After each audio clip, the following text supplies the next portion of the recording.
to kay Beatrice. You may go. Nang maisa na lang ulit, binuksan ni Beatrice ang envelope. Sa loob ay mga litrato. Malitratong kuha ng pribadong investigado na kinontrata niya.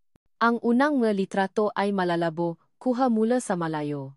Isang maliit na isla, makubo, at si Lorenzo, nakaswat ng madamit na mukhang basahan, nagbubuhat ng matabla. Napangiwi si Beatrice. Anong klaseng laro ito, Lorenzo? Napapanggap na mahirap. Nilipat niya ang malitrato. At doon niya nakita. Isang babae. Isang simpleng babae na nakatayo sa tabi ni Lorenzo. Maganda sa isang natural na paraan na kinainisan ni Beatrice. Sa isang litrato, nakita niyang nagtatawanan ang dalawa sa dalampasigan. Sa isa pa, nakita niya kung paano tumingin si Lorenzo sa babae, isang tingin na hindi niya kailanman ibinigay sa kanya. Isang tingin ng pagmamahal. Doon, naintindihan ni Beatrice ang lahat. Hindi lang ito isang laro. Isang pagtakas ito. At may dahilan ang pagtakas na iyon. Isang babae, isang malami at matigas na determinasyon ang pumalit sa kanyang desperasyon.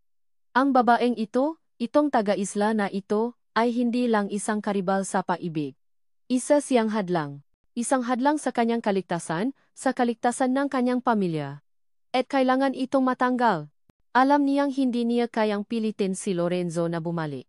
Alam din niyang si Don Ricardo, sa kabila ng galit nito, ay masyadong mahal ang kanyang nag-iisang anak para gumawa ng marahas na hakbang. Kailangan niya nga ibang paraan. Isang paraan na hindi lang mapapabalik kay Lorenzo, kundi sisira rin sa kung anumang mayroon silang ang babaeng iyon. Kailangan niyang lumikha ng isang sitwasyon kung saan si Lorenzo mismo ang pipiling umalis sa isla. Isang sitwasyon na magpapakita sa babae kung sino talaga si Lorenzo de Alfa. Kinuha niya ang kanyang telepono. Hinanap niya ang numero ni Don Ricardo de Alfa, ang ama ni Lorenzo. Nang sumagot ito, ang boses ni Beatrice ay nakbago. Puno ito ng pequeño pag-alala at lambing. Tito Ricardo, kumusta po kayo? Beatrice, hiya. May balita ka na ba sa anak ko? Huminga ng malalim si Beatrice. Opo, Tito. I'm so sorry. Mukhang may masamang nangyari. Ano? Anong nangyari? Nasaan siya? Tito, I think I know where Lorenzo is. Huminto siya saglit, para mas maging dramatiko ang epekto, and I think may babaeng dahilan kung bakit ayaw na niyang umuwi. Baka kung ano na pong ginawang babaeng yun sa kanya. Baka naloloko lang po siya, Tito. Kailangan nating gawin ang isang bagay. Ibinaba niya ang telepono, at isang maliit, kalkuladong ngiti ang sumilay sa kanyang ngalabi. Ang nga piyesa ay inilalata na. Ang kailangan na lang ay itulaang nga ito sa tamang direksyon. Ang isla amihan ay hindi na lang isang proyekto para sa kanya. Ito na ngayon ang kanyang personal na chessboard. At siya, si Beatrice Valderrama, ay hindi kailanman natatalo sa isang laran. Ang nga araw sa isla amihan ay lumipas na may dalang kakaibang bigat. Ang araw ay sumisikat pa rin. Ang nga alon ay humahali pa rin sa dalampasigan. Ngunit para kay Enzo, ang lahat ay may takip na anino. Ang bigat ng kanyang malihim ay parang isang malaking bato na nakapasan sa kanyang balikat, at sa bawat araw na lumilipas, lalo itong bumibigat. Mas lalo siyang naging tahimik at malayo. Umiwas na siya sa mamata ni Lena, dahil sa tuwing magtatama ang kanilang mapaningin, nakikita niya ang tiwalarun, isang tiwalang alam niyang hindi siya karapat-dapat. At sa tuwing ngingiti ito sa kanya, pakiramdam niya'y tinutusok ang kanyang puso ang libu-libong karayom. Isang hapon, habang inaayos niya ang isang punit na lambat kasama ang ilang mangingisda, isang bata ang tumakbo palapit sa kanya. Kuya Enzo, may cellphone po kayo, di ba? Pwede po bang makitext? Tumango si Enzo at kinuha ang kanyang luma at simpleng telepono mula sa bulsa. Ngunit sa pagkuha niya, isang bagay ang nag-vibrate sa loob ng kanyang bulsa. Ang isa pa niyang telepono. Ang smartphone na kanyang itinago. Kumunot ang nunya. Walang sinuman ang nakakaalam ng numerong iyon maliban sa ilang tao sa Maynila. Nagpaalam siya sandali at natago sa isang lugar na walang tao. Inilabas niya ang smartphone. May isang text message. Mula sa isang hindi kilalang numero. Binuksan niya ito. Ang laman ay isang pangungusap lang. Ngunit sapat na iyon para manlami ang buo niyang katawan. Nalalapit na ang katapusan ng laro mo. Bumilis ang tibok ng kanyang puso. Ito na. Alam niyang mangyayari ito. Ang kanyang ama, o baka si Beatrice. Nahanap na nila siya, at hindi na sila nagbibiro. Isang alon ng panik ang bumalo sa kanya. Ngunit hindi ito panik para sa kanyang sarili. Ito ay para kay Lena. Para sa mataga-isla amihan. Alam niya kung gaano kalupit ang kanyang ama kapag ginusto nitong makuha ang isang bagay. Hindi ito urong sa paggamit ng pera, impluensya, o kahit dahas. Kailangan niyang gumawa ng paraan. Kailangan niyang protektahan sila, kahit na ang kapalit nito ay ang pagkamuhi nila sa kanya.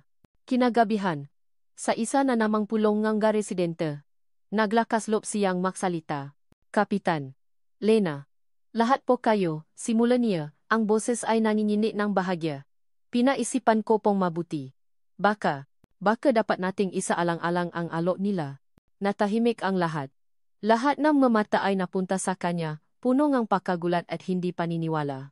Ano? Si Lena ang unang nagsalita, ang boses ay matigas. Anong sinasabi mo? Enzo. Ang De Alva Holdings. Malaki silang kumpanya. Makapangyarihan, patuloy ni Enzo, iniwasan ang tingin ni Lena. Hindi natin sila kaya. Baka mas makabubuti kung makikipaayos na lang tayo. Humingi tayo ng mas malaking bayad. Isang kasunduan na pabo sa atin, para makapagsimula tayong muli sa ibang lugar. Magsimula sa ibang lugar. Umalingaw ang boses ni Lena sa maliit na silid. Ito ang tahanan natin, Enzo. Hindi ito isang bagay na pwedeng palitan ng pera. Akala ko ba naiintindihan mo yun? Akala ko ba kakampi kita? Ang sakit sa boses ni Lena ay parang mga kutsilyong tumama sa dibdib ni Enzo. Tumingin siya rito. Nakita niya ang pagkabigo sa mga mata nito. Ito na ang simula ng pakasira ng lahat. Bakit ngayon parang gusto mo na tayong sumuko? Sigaw ni Lena. Dahil ba natatakot ka? Ang Enzo na nakilala ko. Yung tumulong sa petisyon, hindi yan duwag. Ang salitang iyon ay tumama ng husto. Dahil toto. Duwag siya. Duwag siyang sabihin ang toto. Kaya mas pinipili niyang maging kontrabida sa kanilang mga mata. Hindi siya makasagot. Yumuko na lang siya. Hinahayaang tanggapin ang lahat ng kanilang galit. Tinalikuran siya ni Lena at hinarap ang residente. Huwag kayong makinig sa kanya. Hindi tayo susuko. Hindi tayo alis. Lalaban tayo. Umalis si Enzo sa pulong na iyon na parang isang basang sisiw. Naglakad siya ng walang direksyon hanggang sa mapatpat siya sa dalampasigan. Umupo siya sa buhanginan, ang ulo niya nakasupsop sa kanyang tuhod. Narinig niya ang gayaba sa likuran niya. Inangat niya ang kanyang ulo. Si Aling Nita. Ang matandang laging may ngiti sa labi ay nakatayo sa kanyang tabi. Ang mukha'y seryoso. May problema ba, iho? Mahinang tanong ng matanda habang dahan-dahang umupo sa tabi niya. Hindi sumagot si Enzo. Paano niya ipapaliwanag ang isang problemang napakakumplikado? Tumingin si Aling Nita sa dagat. Ang nga mata ay tila nakikita ang nga bagay na hindi nakikita ng iba. Alam mo, Enzo, simula nito, ang buhay dito sa isla ay parang dagat. Minsan, payapa. Minsan, may bagyo. Ngayon, ang De Alva Holdings ang ating bagyo. Napatingin si Enzo sa kanya. Nakikita ko ang takot sa iyong nga mata, patuloy ng matanda. Pareho kayo ni Lena. Ang pinakaiba niyo lang, ang takot ni Lena ay nagiging tapang. Ang sayo, nagiging pag-alinlangan. Yumuko si Enzo. Gusto ko lang po silang protektahan, Aling Nita. Natatakot ako sa kung anong kayang gawin ng nga taong iyon. Isang maliit na ngiti ang sumilay sa mga labi ni Aling Nita. Ang pagprotekta ay hindi laging nangangahulugan ng pagsuko. Minsan, ito ay nasa pagharap sa katotohanan, kahit gaano pa ito kasakit. Tumingin ito ng diretso sa mamata ni Enzo. May dinadala kang mabigat. Iho, nakikita ko. At hanggat hindi mo ibinababayan, hindi ka magiging malaya. Hindi ka makakatulong ng tunay. Huminga ito ng malalim. Ang katotohanan, kahit gaano kasakit, ang laging mapapalaya sa iyo. Iho, tandaan mo yan. Tumayo na si Aling Nita at tinapik siya sa balikat bago maglakad palayo. Naiwan si Enzo na maisa. Ang nga salitaang matanda ay paulit-ulit na umiikot sa kanyang isipan. Ang katotohanan ang mapapalaya sayo. Tama si Aling Nita. Tama siya. Pagod na siyang magtago. Pagod na siyang mapanggap. Bukas, hahanapin niya si Lena at sasabihin niya ang lahat. Kahit anong mangyari. Sa desisyong iyon, isang kapayapaan ang unti-anting bumalot sa kanya. Ngunit ang kapayapaan ay hindi nagtagal. Kinabukasan, ang buong isla amihan ay nagising sa ugongang isang makina na hindi pamilyar. Isang malaki at marangyang yate ang nakadaong hindi kalayuan sa kanilang baybayin. Ito ay puting-puti, kumikinang sa ilalim ng araw. Isang simbolo ng yaman at kapangyarihan na tila isang insulto sa simpleng pamumuhay ng isla. Isang maliit na speedboat ang humiwalay mula sa yate at mabilis na tumungo sa dalampasigan. Nagsimulang matipon ang mga residente, ang kanilang mga mukha ay puno ng kaba at galit. Naroon si Lena, nakatayo sa unahan, ang panga ay matigas, handa sa anumang darating. Nakatayo si Enzo sa likuran ng matao, ang puso niya ay tila gustong kumawala sa kanyang dibdib. Kilala niya ang yateng iyon. Iyon ang Beatrice, ipinangalan ng kanyang ama sa kanyang mapapangasawa. Bumaba ang rampa ng speedboat. Ang unang bumaba ay isang babaeng nakasuot ng puting bestida at maliking salamin sa mata. Si Beatrice. Sumunod dito ang isang matangkat na lalaki na may buhok na medyo puti na, nakasuot ng mamahaling linen suit, tindi pa lang ay nakpapakita na ang autoridad. Ang kanyang ama. Si Don Ricardo de Alfa. Nanlamig ang buong katawan ni Enzo. Gusto niyang magtago. Gusto niyang tumakbo. Ngunit ang kanyang nga paa ay tila ipinako sa buhanginan. Naglakat si Don Ricardo na parang pag-aari niya ang buong isla. Huminto siya sa harap nga residente.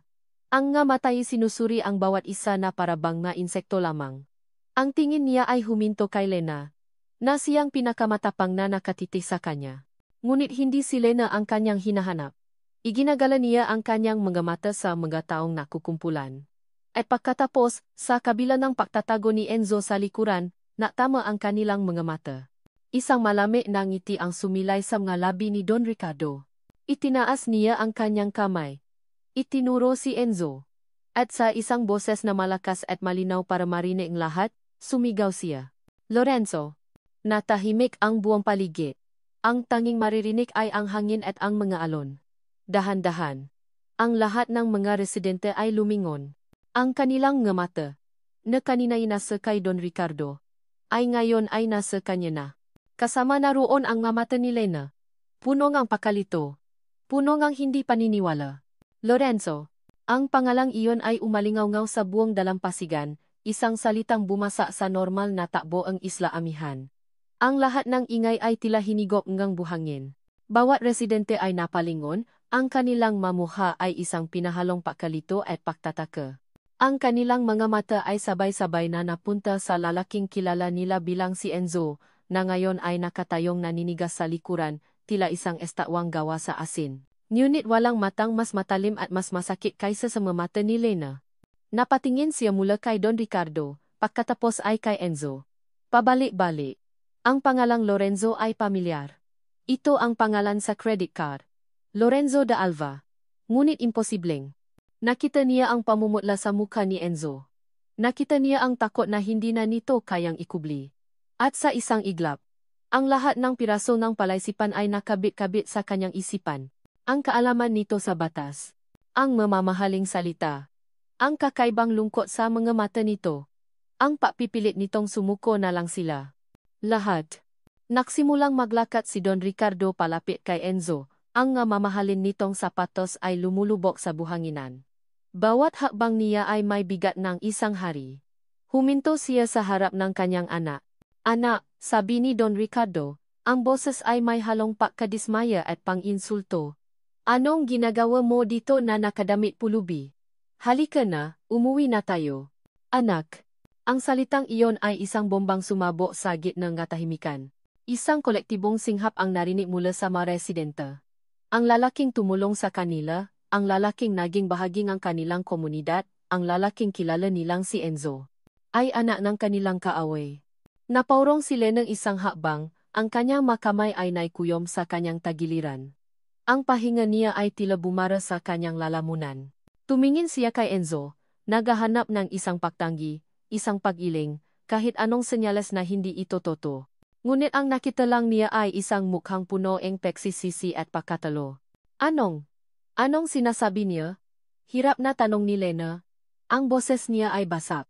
Bago pa man makasagot si Enzo, si Beatrice naman ang lumapit. Dahan-dahan siyang naglakad, may isang pagkangiting ang paunawa sa kanyang ngalabi. Kinuha niya ang braso ni Enzo na parabang pek-ari niya ito. Humarap siya kay Lena.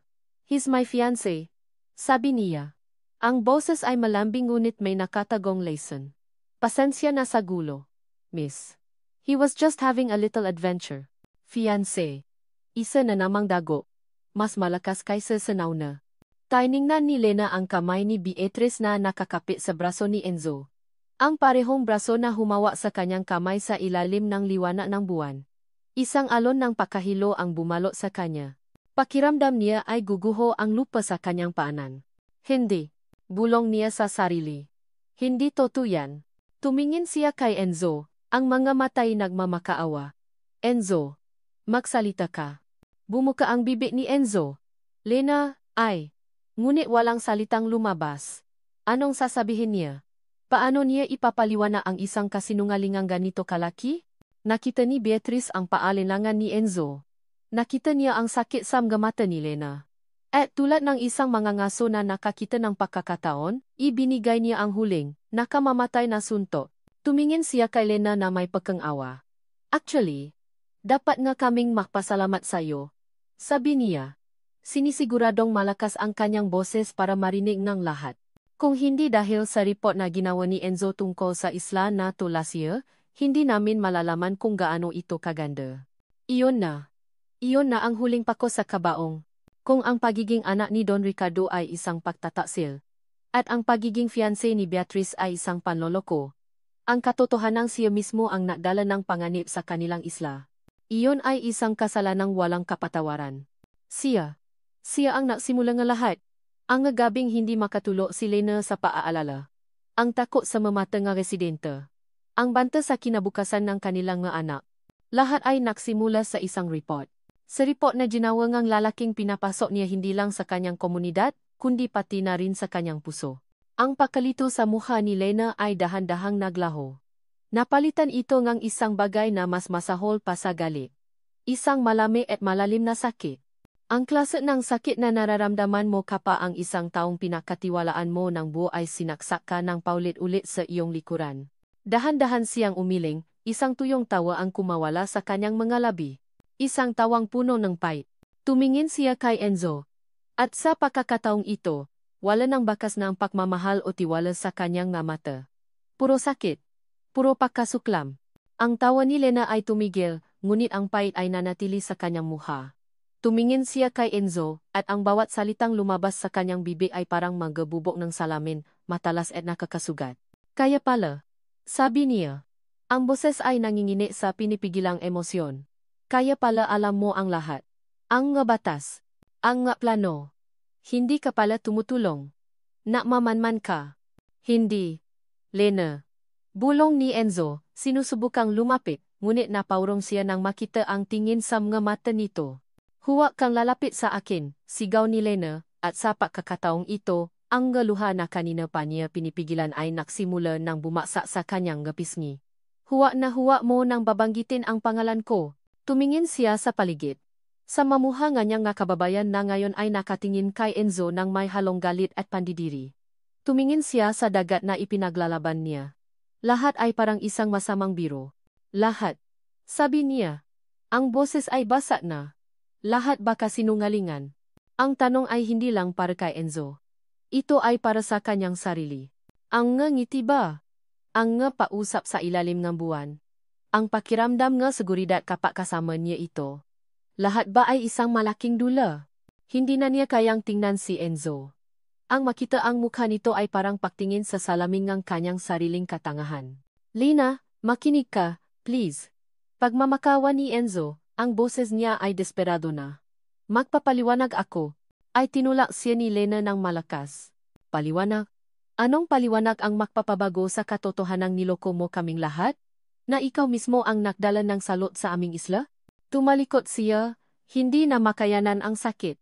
Nagsimula siyang tumakbo. Walang direksyon. Palayo. Palayo kay Enzo. Palayo sa makasinungalingan. Palayo sa kanyang nadurog na puso. "Lena," sigaw ni Enzo. Akma siyang hahabol, ngunit isang malakas na kamay ang pumigil sa kanya. Ang kanyang ama. Hayaan mo na siya, Lorenzo, sabi ni Don Ricardo, ang boses ay malamig at walang emosyon. Tapos na ang laro. Humarap si Enzo sa kanyang ama, ang mamatay na lilisik sa galit, isang galit na matagal na niyang kinimkim. Galit sa kanyang ama. Galit kay Beatrice. Ngunit higit sa lahat, galit sa kanyang sarili. Laro? Umalingaw-ngaw ang boses ni Enzo, puno and pait. Laro lang ba ang tingin ninyo sa lahat ng ito? Sa buhay ng mga taong ito, sila ay mga simpleng tao lamang. Lorenzo, hindi nila may intindihan ang progreso, sabi ni Beatrice, sinusubukang pakalmahin siya. Itinabi ni Enzo ang kamay ng kanyang ama at ang kamay ni Beatrice. Hindi. Kayo ang hindi nakakaintindi. Tumingin siya sa mga residente ng Isla Amihan. Nakita niya ang galit sa kanilang mga mata. Ang pagkabigo. Ang pagtataksil. Ito ang mga taong nagbigay sa kanyang tahanan. Ito ang mga taong nagturo sa kanya kung ano ang kahulugan ng komunidad. At sinira niya ang lahat ng iyon. Nawala na si Lena sa kanyang paningin, nilamon na nga mapuno sa dulong ang dalampasigan. Nawala na ang tiwala ng taong ito. Nawala na ang kapayapaang natakpuan niya. Sa isang iglap, nawala ang lahat. Ang Enzo na mangingisda ay isang kasinungalingan. Si Lorenzo de Alfa, ang tagapakmana, ay isang taong kinamumuhian niya. Ngayon, sino siya? Isa siyang anino sa pagitan ng dalawang mundo, hindi kabilang kahit saan. Nakatayo siya sa gitna ng dalampasigan, napapaligiran ng mga taong nasaktan niya, ng pamilyang gusto niyang takasan, at ng isang hinaharap na kasing dilim ng paparating na gabi. Ito ang pinakailalim. Ito ang pakiramdam ng wawalan ng lahat.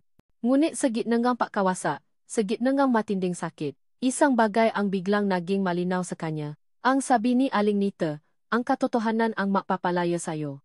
Matagal na siyang takot sa katotohanan. Pero ngayon, wala na siyang dapat katakutan. Wala na siyang pwedeng mawala pa. Humarap siya sa kanyang ama. Ang takot na dati laging nandun ay naglaho. Napalitan ito ng isang bagay na mas matibay. Isang desisyon. Iginawat niya ang kanyang mata mula sa kanyang ama, kay Beatrice, at sa mga taong galit na nakatingin sa kanya. Huminga siya ng malalim, inipon ang lahat ng natitirang lakas. Hindi pa. Ang sigaw niyang iyon ay hindi lang para sa kanila. Ito ay para sa kanyang sarili. Isang deklarasyon. Hindi pa tapos. Ngayon pa lang siya magsisimulang lumaban. Ang sigaw ni Enzo na hindi pa ay bumasa sa tensyonadong katahimikan, na parang isang kulo na walang kasamang ulan. Nagulat si Don Ricardo. Maging si Beatrice ay napakuno ang no. Ito ang unang pagkataon na nakita nila si Lorenzo na sumuway ng ganito katapang. Tinalikuran ni Enzo ang kanyang ama at humarap sa mga residente en Isla Amihan. Ang kanyang mata ay nagaalap, hindi sa takot, kundi sa isang matinding determinasyon. Naglakad siya patungo sa isang nakataob na bangka sa gitna ng dalampasigan at tumuntong dito. Para siyang nasa isang entablado. Ngayon, lahat ng mata ay nasa kanya. Huminga siya ng malalim. Ako nga si Lorenzo de Alfa, simula niya, ang kanyang boses ay malakas at malinaw, umabot sa bawat sulok ng baybayin. Ako ang anak ng taong gustong kunin ang inyong tahanan. At ako ang gumawa ng ulat na nagsimula ng lahat ng ito. Isang bulungan ng galit ang narinig mula sa mataw. Ngunit hindi na tinak si Enzo. Walang anumang paliwanag ang makakapakbura sa makasinungalingan at sa sakit na idinulot ko. Lalo na sayo, Lena, sabi niya, ang tingin ay nasa direksyon kung saan ito tumakbo, kahit na hindi niya ito nakikita. At habang buhay kong pagsisisihan ang lahat ng iyon, humarap siya muli sa kanyang ama. Pero may isang bagay na totoo sa lahat ng ito. Tumingin siya sa mga residente. Sa kanilang nga mukha, ang pagmamahal ko sa islang ito. Ang respeto ko sa inyo. Totoo yon. Lorenzo, bumaba ka na riyan. Tama na ang kahibangang ito. Sigaw ni Don Ricardo. Ang mukha ay namumula na sa galit at hiya. Hindi siya pinansin ni Enzo. Ang pagkatao ko ay hindi nakakabit sa pangalang de Alfa, patuloy niya. Ako nga si Lorenzo de Alfa. Pero ang puso ko ay paari ni Enzo. Isang mangingisda ng Isla Amihan. At ang islang ito, ang tahanan ko. Tumingin siya ng diretso sa kanyang ama. At hindi ko hahayaang sirain ninyo ang tahanan ko. At ano ang magagawa ang isang hamak na mangingisda laban sa akin? Isang mapanuyang tawa ang pinakawalan ni Don Ricardo. Isang matapang na ngiti ang sumilay sa malabi ni Enzo.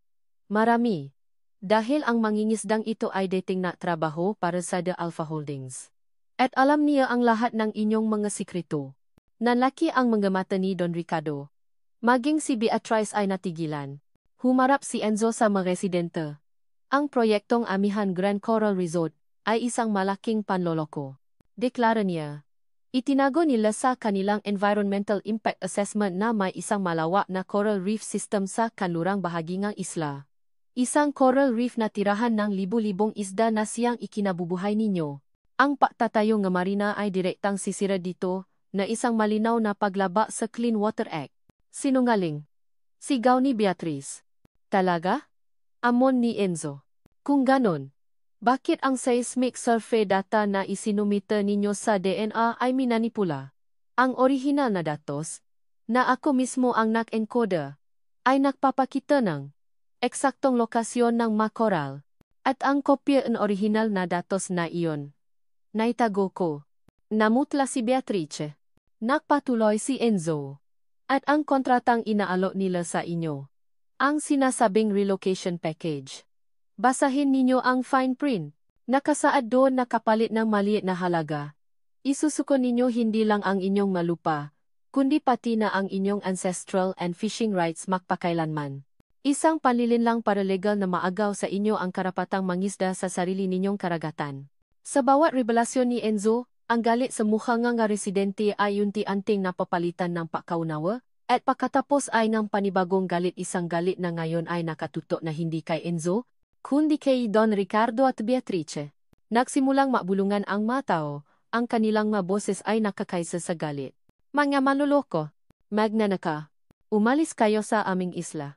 Napapaligiran na ngayon si Don Ricardo at Beatrice ng mga mukhang punong galit. Ang kanilang autoridad ay biglang naglaho. Sila ngayon ang ngadayo. Sila ang ngakawe. Hindi makapaniwala si Don Ricardo. Ang sarili niyang anak. Ang sarili niyang dugo. Siyang sumisira sa kanya sa harap ng mahama na mangingisdang ito. Lumapit siya kay Enzo, ang ngamatayin na apoy sa galit na hindi pa nakikita ni Enzo kailanman. Tinalikuran mo ang iyong pamilya. Tinalikuran mo ang iyong pangalan. Para kanino? Para sa mga ita.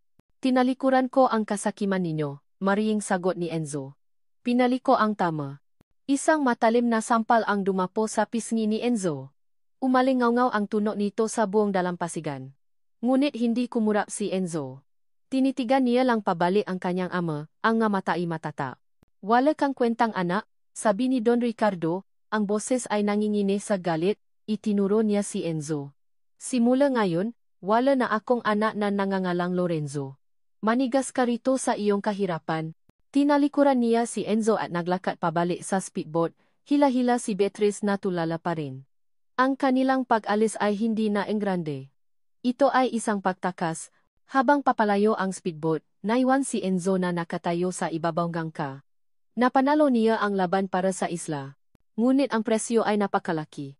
Wala na siyang pamilya. Wala na siyang yaman. At ang pinakamasakit sa lahat, wala pa rin siyang kapatawaran mula sa mga taong ipinaglaban niya. Bumaba siya mula sa bangka. Ang nga residente ay nakatingin pa rin sa kanya. Ang kanilang nga mukha ay isang magulong halongang pakalito, respeto, at pag-aalinlangan. Walang lumapit. Walang naksalita. Naiwan siyang mag-isa sa gitna ng lahat, sa islang ipinaglaban niya, ngunit hindi pa rin niya matatawa na tunay na tahanan. Ang laban sa kanyang ama ay tapos na, ngunit ang mas mahirap na laban ang pakuha muli sa tiwala ng taong ito, at ang pakuha muli sa puso ni Lena ay ngayon palang magsisimula. Ang malinggo ay naging buwan. Ang yateng nga de Alva ay hindi na bumalik. Ang lalaking naka-Amerikana ay hindi na nagpakita. Ang bantaeng Amihan Grand Coral Resort ay naglaho na parang isang masamang panaginip. Ang kapayapaan ay bumalik sa Isla Amihan. Ngunit ito ay isang kapayapaang may lamat. At sa gitna na lamat na yon ay si Enzo. Hindi siya umalis. Nanatili siya sa kanyang maliit na dampa na yari sa nipa, na ngayon ay tila mas luma at masira kaysa dati. Hindi na siya si Lorenzo de Alfa na nagpapanggap bilang Enzo. Siya na ngayon si Enzo, isang lalaking walang pamilya, walang pera, at walang ibang mapupuntahan. Pinutol ng kanyang ama ang lahat ng kanyang ekses sa yaman. Ang kanyang nga bank account ay sarado. Ang kanyang nga credit card ay wala ng silbi. Ang tanging natira sa kanya ay ang kaunting perang naipon niya sa bulsa at ang mga damit na suot niya sa katawan. Para sa kanya, iyon ay sapat na. Hindi niya sinubukang kausapin ang mga residente. Alam niyang walang salitang makakapagpaliwanag o makakahingingang tawad. Sa halip, nasimula siyang magtrabaho. Araw-araw. Bago pa man sumikat ang araw, gising na siya. Sumasama siya sa mamangingisda sa laut. Hindi bilang isang dayuhang naglalaro, kundi bilang isang tunay na apprentice. Sa una, pinagtatawanan pa rin siya. Ang kanyang magkamay, na dati sanay lang sa pluma at keyboard, ay laging nakakasugat at nakakapaltos sa pahilang lambat. Ang kanyang balat, na dati laging protektado, ay nasusuno sa ilalim ng araw. Ngunit hindi siya sumuko. Sa bawat sugat, sa bawat pagod, mayroon siyang natututunan. Natutunan niyang basahin ang hangin. Natutunan niyang kilalanin ang maisda. Natutunan niyang igalang ang dagat sa paraang hindi niya kailanman naunawaan nun. Mula sa kanyang maliit na bahay, palihim siyang pinagmamasdan ni Lena. Sa maunang linggo, ang puso niya ay puno pa rin ng galit. Sa tuwing nakikita niya si Enzo, naalala niya ang pagtataksil. Naalala niya ang sakit. Ngunit habang lumilipas ang nga araw, may iba siyang napapansin. Nakikita niya ang pagbabago kay Enzo. Nakikita niya ang mga kalyo na nabubo sa kanyang kamay. Nakikita niya ang pakitim ng kanyang balat. Nakikita niya ang pagod sa kanyang mukha sa patatapos ng araw. Ngunit nakikita rin niya ang isang kakaibang dignidad doon. Hindi na ito isang laro. Ito na ang kanyang buhay. Isang araw, dumaan si Lena sa maliit na paralan ng isla. Narinig niya ang masayang tawanan ng mga bata. Sumilip siya sa bintana at nakita niya ang isang bagay na nakpatigil sa kanya. Isang estante na puno ng bagong libro. Mga aklat pambata. Mga encyclopedia. Mga diksyonaryo. Ang ganda po ng bagong libro, sabi niya sa guro. Ngumiti ang guro. Oh, Lena. Isang donasyon. Mula kay Enzo. Ang huling pera raw niya sa bulsa, imbes na ipambili ng pagkain, ipinambili niya ng libro para sa mga bata. Natigilan si Lena. Sa ibang pagkakataon, isang maliit na bagyo ang dumaan sa isla. Malakas ang hangin at ulan. Kinabukasan, maraming mabahay ang nasira ang bubong, maraming mabangka ang natangay. Si Enzo ang isa sa mga unang na-organisa ang tulong. Siya ang unang umakyat sa mga bubong para makumpuni. Siya ang unang tumulong sa pahila ang mga bangka pabalik sa dalampasigan. Walang salita, puro gawa. Gabi-gabi, nakaupo si Lena sa kanyang paboritong batuhan. Pinagmamasdan ang liwanag mula sa dampa ni Enzo.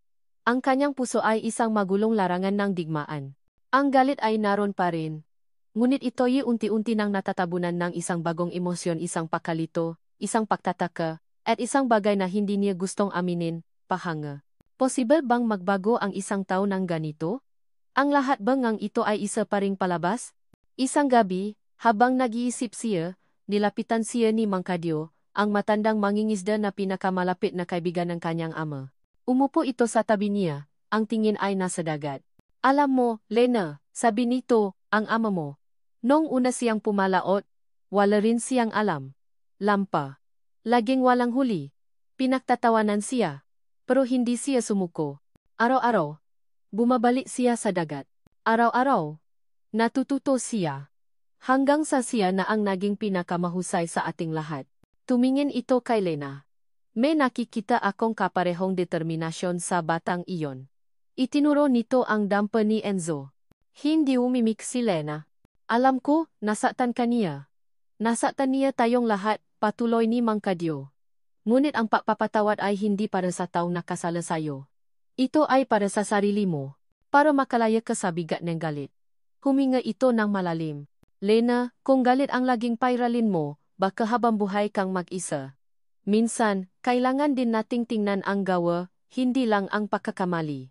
Tumayo na si Mang Kadyo at iniwan si Lena na mag-isa kasama ang salitang iyon. Tumingin si Lena sa maliit na ilaw mula sa dampa ni Enzo. Sa unang pagkakataon sa loob ng maraming buwan, hindi nagalit ang kanyang naramdaman, kundi isang malalim na kalungkutan. At sa ilalim ng kalungkutang iyon, isang munting binhi ng paasa ang nagsimulang sumibo. Ang isa sa mga pinakamahalagang proyekto sa puso ni Lena ay ang pag-aalaga sa mga pawikan. Bawat taon, bumabali ang mga ito sa isang partikular na bahagi ng baybayin ng Isla Amihan para mangitlog. Ito ay isang tradisyon ng kalikasan na isinumpa niyang proprotektahan. Ngunit ang proyektong ito ay laging kapos sa pondo. Ang kailangan niya ay mga materyales para makagawa ng mas ligtas na bakod sa paligid ng nesting ground. Mga tracking device para masubaybayan ang pawikan, at pondo para sa mga volunteer na magbabantay gabi-gabi laban sa mga poacher. Isinulat niya ang lahat ng ito sa isang proposal. Nakpadala siya sa iba't ibang ahensya ng gobyerno at mga non-profit organization. Ngunit tulad ng dati, ang mga sagot ay laging mabagal, kung mayroon man. Isang hapon, habang abala siya sa paglilinis ng dalampasigan kasama ang mga bata, isang bangkero ang tumawag sa kanya. Lena, may sulat para sayo. Galing Maynila. Kumunot ang no ni Lena. Bihira siyang makatanggap ng sulat. Kinuha niya ang makapal na envelope. Ang logo sa itaas ay pamilya, isang foundation na kilala sa buong mundo para sa kanilang advokasya sa kalikasan.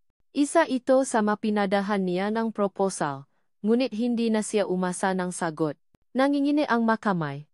Binuksan niya ito. Sa loob ay isang sulat at isang tsaka. Binasa niya ang sulat.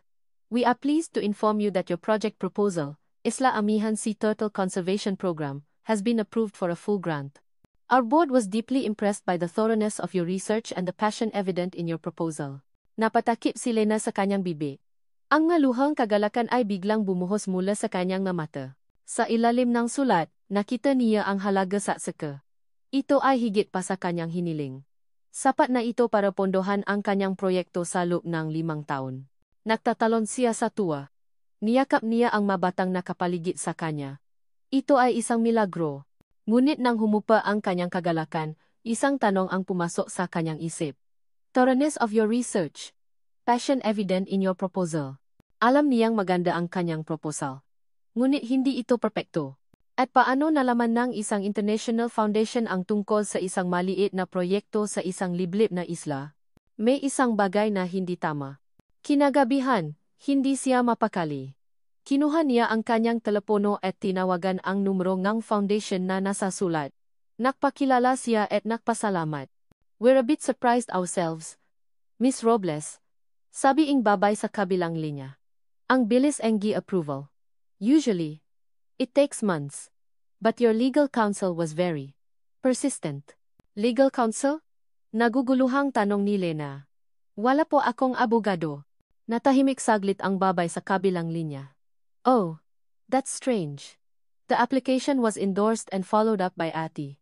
David Lim of Lim and Associates Law Firm. Akala naming abogado niyo siya. Ati. David Lim. Isinulat ni Lena ang pangalan. Pagkatapos ng tawag, mabilis niyang hinanap ang pangalan sa internet. Ang Lim Associates ay isa sa mga pinakamalaking law firm sa bansa, dalubhasa sa corporate law. Bakit naman sila tutulong sa isang mali na proyekto tulad ng sa kanya? Nahanap niya ang numero ang opisina at tinawagan ito. Nakpanggap siyang isang estudyante na gumagawa ng research. Sa huli, nakausap niya si Ati. Lim. Yes, I remember that project. Sabi ng abogado. It was a personal request from a very dear friend. He asked me to help pro bono. Sinabi niya sa akin kung gaano kahalaga ang mga pawikang iyon sa isang taong napakahalaga rin sa kanya. Sino po? Sino po yung kaibigan ninyo? Nangingini na tanong ni Lena, kahit na alam na niya sa kanyang puso ang sagot. Isang mahabang katahimikan. I don't think I'm in a position to say, magalang na sagot ng abogado. Pero Miss Robles, kung sino man siya, napakaswerte niya na may isang taong katulad mo na handa niyang tulungan ng ganito. Ibinaba ni Lena ang telepono. Ang kanyang makamay ay nanlalami. Ang kanyang puso ay dumadagundong. Si Enzo. Lahat ng ito ay gawa niya. Ginagalaw niya ang mundo para sa kanya, ng tahimik, nang walang hinihinging kapalit. Hindi niya ginamit ang perang de alpha. Ginamit niya ang kanyang koneksyon, ang kanyang kaalaman, ang kanyang nakaraan para tulungan ang hinaharap ni Lena. Hindi na niya napigilan ang sarili. Tumakbo siya palabas ng kanyang bahay. Tumakbo siya sa dalampasigan, ang buhangin ay lumulubo sa kanyang paa. Ang buwan ay bilo at maliwanag. Nakbibigay liwanag sa kanyang daan patungo sa dampa ni Enzo. Naroon ito. Sa labas. Inaayos ang isang sirang bahagi ng kanyang bangka sa ilalim ng liwanag ng isang maliit na gasera. Nakatalikod ito sa kanya. Ang kanyang balikat ay mas malapat na ngayon, ang kanyang mga braso ay mas matipuno. Isa na siyang tunay na lalaking dagat. Huminto si Lena ilang metro mula sa kanya. Hindi siya makapagsalita. Pinanot niya lang ito, ang lalaking niloko siya, ang lalaking sinaktan siya, ang lalaking sumira sa kanyang tiwala. At ang lalaking hindi siya kailanman iniwan. Tila naramdaman ni Enzo ang kanyang presensya. Dahan-dahan itong huminto sa kanyang ginagawa at lumingon. Naktama ang kanilang mga mata sa gitna ng katahimikan ng gabi.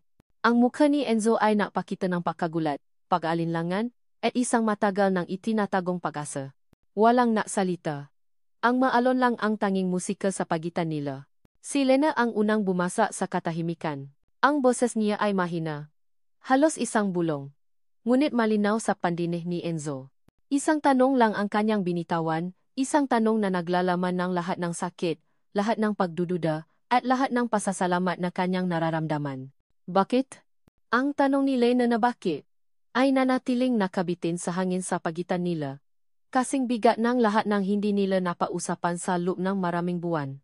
Tinitigan ni Enzo si Lena, ang babaeng minahal niya mula sa malayo, ang babaeng dahilan kung bakit siya nanatili. Ibinalik niya ang kanyang makasangkapan sa bangka at dahan-dahang humarap dito. Dahil iyon lang ang paraan na alam ko, mahinang sagot ni Enzo, ang boses ay puno ng pagsisisi. Walang anumang salita ang makapabura ng ginawa ko. Walang sorry ang sapat. Kaya, sinubukan kong ipakita sa gawa. Kahit hindi mo makita. Kahit hindi mo malaman. Ang mahalaga, ligtas ka. Ang mahalaga, masaya ka. Lumapit si Lena ng isang hakbang. Ang libro sa paralan. Ang tulong noong bagyo. Ang pondo para sa mga pawikan. Lahat yun. Ikaw. Tumango lang si Enzo, hindi makatingin ng diretso sa mga mata nito. Hindi ko magagamit ang pranangada alpha. Ipinangako ko sa sarili ko. Pero ang nga kaibigan, ang nga koneksyon. Yun lang ang natitira sa akin mula sa dati kong buhay. Ginamit ko yun sa paraang tama sa unang pagkakataon. Muling tumulo ang nga luha sa mga mata ni Lena, ngunit sa pagkakataong ito, hindi na ito luha ng galit o sakit. Ito ay luha ng pagkaunawa. Luha ng pagpapatawad. Niloko mo ako, Enzo, sabi niya. Ang boses ay basag. Winasa mo ang tiwala ko. Alam ko, sagot ni Enzo, ang sakit ay naririnig sa kanyang boses. At kung habang buhay mong hindi ako mapapatawad, tatanggapin ko. Karapat-dapat ako ron. Umiling si Lena. Pero hindi mo ako iniwan. Kahit na pagkatapos ng lahat, nanatili ka. Naging gisa ka sa amin. Tumingin si Enzo sa kanya, sa wakas ay may lakas ng loob na salubungin ang kanyang nga mata. Dahil dito na ang tahanan ko, Lena. Ang islang ito. Ang nga taong ito. At, ikaw. Lumapit siya. Bawat hakbang ay maingat. Na parang lumalakat sa isang manipis na yelo. Huminto siya sa mismong harapan ni Lena. Hindi kita mabibigyan ng palasyo, Lena. Wala na akong may bibigyan na mansyon o mamahaling sasakyan, sabi niya. Ang boses ay puno ng sinseridad. Pero maibibigay ko sa iyo ang buong karagatan. Isang bubong na maaring tumulo paminsan-minsan, pero laging puno ang tawanan. At isang puso na pag-ari mo na mula pa noong unang araw na nakita-kitang sinuswong ang bayo. Hinawakan niya ang makamay ni Lena. Pwede pa ba? Ang isang mangingisda na katulad ko. Sang pa ba siyang mahalin ulit? Isang ngiti ang sumilay sa mga labi ni Lena sa gitna ng kanyang maluha. Dahan-dahan niyang pinunasan ang maito. Alam mo, sabi niya, ang boses ay malambot na. Hindi naman si Iyo ang minahal ko. Tumingin siya ng diretso sa mga mata ni Enzo. Ang minahal ko ay isang lampang mangingisda. At hinihintay ko pa rin siyang bumalik. Sa mga salitang iyon, ang lahat ng pados sa pagitan nila ay tuluyan ng gumuho. Ang bigat na matagal ng pasan ni Enzo ay nawala. Ang sakit sa puso ni Lena ay napalitan ng kagalakan. Niyakap ni Enzo si Lena ng mahigpit, isinupsop ang kanyang mukha sa buhok nito, nilalanghap ang amoy ng dagat at ng tahanan. Niyakap siya ni Lena pabalik, ang braso'y mahigpit na nakakapit, na parubang ayaw na niya itong pakawalan pa. Sa ilalim ng liwanag ng buwan, sa dalampasigan ng Isla Amihan, dalawang pusong nasaktan at nawasa ang muling nabuo, mas matibay at mas toto kaysa dati. Makalipas ang ilang buwan, ang buong Isla Amihan ay nakakasiyahan. Ang dalampasigan na naging saksi sa maraming sakit at pagtataksil ay ngayon ay pinalamutian ng mga bulakla at mga paro na gawa sa papel. Isang simpleng arko na gawa sa kawayan at mga bulakla ng gumamela ang nakatayo malapit sa tubig. Sa ilalim nito, nakatayo si Enzo, suot ang isang malinis na barong. Ang kanyang mukha ay hindi na may pinta sa saya. Sa tabi niya, si Lena, sa isang simpleng puting bestida, na mas naniningning pa kaysa sa pinakamahal na diamante. Ang kanilang mabisita ay ang buong komunidad ng Isla Amihan. Si Mang Kadyo na tumayong ninong. Si Aling Nita na nakpupunas ng luha ng tuwa. Ang nga batang tinulungan ni Enzo. Ang nga mangingisdang naging mga kapatid niya. Ang kanilang tunay na pamilya. Nang isinuot nila ang masingsing na gawa sa pinakintap na kabiba, nagyawan ang lahat. Mabuhay ang bagong kasal. Niyakap ni Enzo ang kanyang asawa. Mahal kita. Alina Robles de Alfa, bulong niya. Ngumiti si Lena. Hindi. Alena Robles lang, sabi niya. At ikaw, si Enzo. Ang aking mangingisda. Naktawanan sila at naghalikan, habang ang papalubo na araw ay nakpinta sa kalangitan ng makulay kahel at lila. Natakpuan ni Lorenzo de Alfa ang kanyang sarili, hindi sa yaman, kundi sa pakawalan nito. Natakpuan niya ang kanyang tahanan, hindi sa isang mansyon, kundi sa isang maliit na dampa, at natakpuan niya ang kanyang kayamanan, hindi sa pera, kundi sa pag-ibig ng isang babaeng kasing tapang at kasing lalim ng dagat. Natakpuan niya ang kanyang alon ng katapatan. At diyan po nagtatapos ang ating kwento. Ang alon ng katapatan. Isang kwento na nakpapatunay na ang tunay na pagbabago ay nagsisimula sa pagharap sa katotohanan, gaano man ito kasakit. At ang tunay na pag-ibig ay hindi nasusukat sa kung ano ang kaya mong ibigay, kundi sa kung ano ang handa mong isakripisyo. Ang pagpapatawad ay isang regalong ibinibigay natin sa ating sarili, at ang tunay na tahanan ay hindi isang lugar, kundi ang mga taong nabibigay sa atin ng dahilan para maging mas mabuting bersyon ng ating sarili. Maraming salamat po sa inyong walang sawang pagsubaybay. Sana po ay nabusog namin ang inyong nga puso sa kwentong ito. Kung mayroon po kayong mga salobin o aral na napulot, huwag po kayong maatubiling ay komen yan sa ibaba. Gusto rin naming malaman kung anong klaseng kwento ang gusto ninyong marinig sa susunod. Horror ba? Comedy? O isa pa ring madamdaming love story? Kung nagustuhan ninyo ang kwentong ito, huwag po kayong mag-atubiling i-like. I-share ito sa inyong mga kaibigan at pamilya, at siyempre, pindutin na rin po ang subscribe button para lagi kayong updated sa mga susunod pa nating kwento. I-click niyo na rin po ang notification bell para kayo ang laging unang makarinig sa aming mga bagong upload. Muli, mula po sa amin dito sa inyong paboritong channel, maraming salamat po. Hanggang sa muli, paalam.